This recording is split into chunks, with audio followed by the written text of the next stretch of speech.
আমাদেরকে মনের যে শৃঙ্খল, সেই শৃঙ্খল ভেঙে মুক্ত ভাবনা চিন্তার জগতে উড়ে যাওয়ার সুযোগ করে দেয়। আমি মাধবীকে বলবো কবিতা পরিবেশনের জন্য। নমস্কার। কারণ আমি মেয়ে, কবি কৃষ্ণমন্ডল। যেদিন আমি প্রথম আলো জেলে ধারাতে এলাম, এসে জানলাম না আলো নয়, কালো অন্ধকার নিয়ে জন্মেছি। কারণ আমি মেয়ে। আমি মেয়ে বলে মা তো ভয়েই শুকিয়েছিল বিছানার এক পাশে। বাবা দুদিন আমার মুখ দর্শন করেন আমি মেয়ে বলে। দাদু মিষ্টিগুলো ধুত্তর বলে ফেলে দিল মাছ পুকুরে আমি মেয়ে বলে। আমি মুখ বেঁকিয়ে পায়ে পায়ে করে কি আবার হবে, খরচের জোগাড় হয়েছে আবার। ছুটিটা ঘরে টিম টিম করে চলতে থাকা আলো, শুধু মা আমাকে প্রাণ করে দেখে বলতো, কেন এলি তুই শুধু আমার যন্ত্রণা বাড়াতে? জানিস না এরা ছেলে চায়, ছেলে বংশের প্রদীপ, আত্মমর্যাদার প্রতীক। দেখছিস না ঘরে কেমন কাল বৈশাখীর মতো গুরু গম্ভীর মেয়ে, কেমন অসহায় নিস্তব্ধতা। তোকে বড় হয়তো হতে দেবে, কিন্তু মানুষ হতে দেবে না। নারী সেটা সন্তান জন্মদানের যন্ত্র। পরে সেই যন্ত্র হতেই জন্ম নিল আমার অনুজ ভাই সুভা। ঘরে যেন আলো এলো, সেদিন সারা ঘর সাজলো নানান রঙের আলোয়। উঠোন থেকে ঠাকুর ঘর, বাড়ির ছাদ থেকে তুলসী তলা, অন্নপ্রাশনে কত লোক খেলো। জন্মদিনও পালিত হলো রাজস্বিক ভাবে, কিন্তু আমার দ্বারায় না বলাই না। কারণ আমি মেয়ে। আমি মেয়ে বলেই স্কুলের গণ্ডিতেই শেষ হলো আমার জীবন। উচ্চ শিক্ষা কি দরকার আমার, একদিন তো পরের ঘরে। কারণ আমি মেয়ে।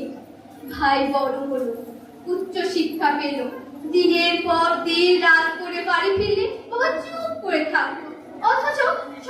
অথচ শৃঙ্খলার সমস্ত বেরি যেন আমার পায়ে বাঁধা ছিল। কারণ আমি মেয়ে। রঙিন মেঘের মাঝে সূর্যাস্তের অপরূপ দৃশ্য দেখার সৌভাগ্য আমার হয়নি কখনো। তার আগেই বন্দী হতে হতো রক্ত শাসনের চার দেওয়ালের মাঝে। কারণ আমি মেয়ে। আমি মেয়ে বলে স্বামীর পরকীয়া মুখ বুঝে মেনে নিতে হয়। পুরুষেরা নাকি অমন হয়, আমি তাই বলেছিল।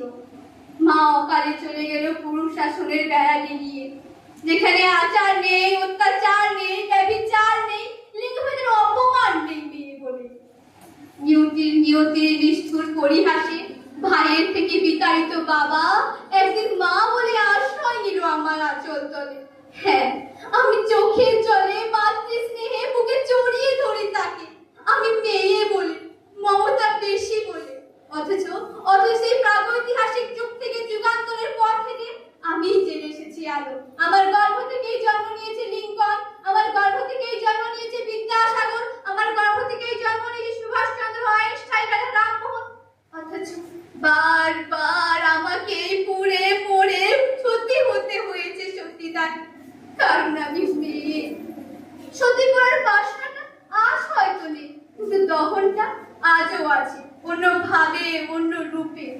কিন্তু একদিন নারী ঠোঁট লেগে উঠবে রক্ত নেই, কলঙ্কের ঘোমটা ছেড়ে উন্মুক্ত হব। জলে স্থলে আর অসীম আকাশে অসামান্য পদাকারে কেঁপে উঠবে ধরিত্রী। দারুণ জ্যোতিপুঞ্জে উদ্ভাসিত হবে চারিদিক, নবলোকে নবদিগন্তে উন্মোচন হবে আবার। অসহায় আতঙ্কে স্তব্ধ হয়ে দেখবে রণচণ্ডী মূর্তি ধরণী একবিংশ শতাব্দীর নারী শক্তিকে।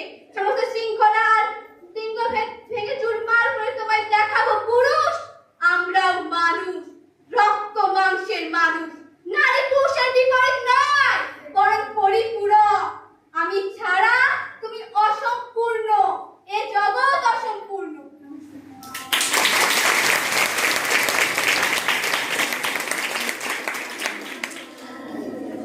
শুভেচ্ছা মাধবীকে। মাধবী তার কবিতার মাধ্যমে যে কথাটা বারবার বলতে চাইল, সে কথাটা হলো পৃথিবীর যত বিখ্যাত পুরুষ তারা কিন্তু কোনো না কোনো নারীর গর্ভেই জন্মগ্রহণ করেছে।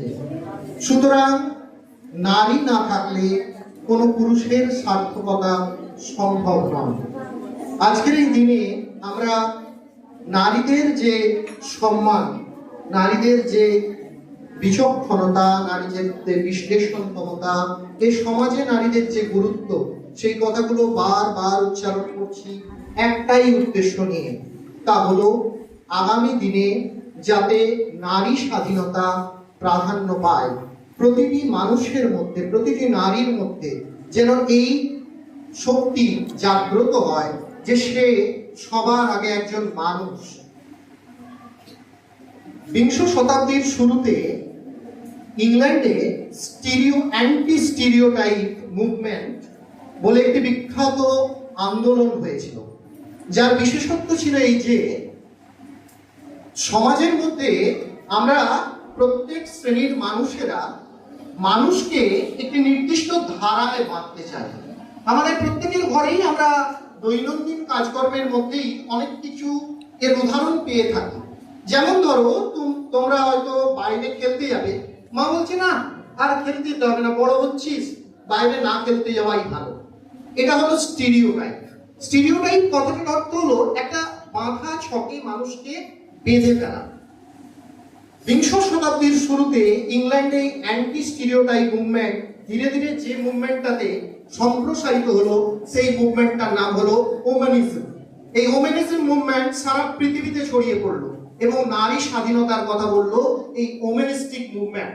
যে মুভমেন্টের ফলশ্রুতিতে নারী স্বাধীনতামূলক বিভিন্ন পরিকল্পনা পৃথিবীর বিভিন্ন জায়গায় প্রচারিত হলো।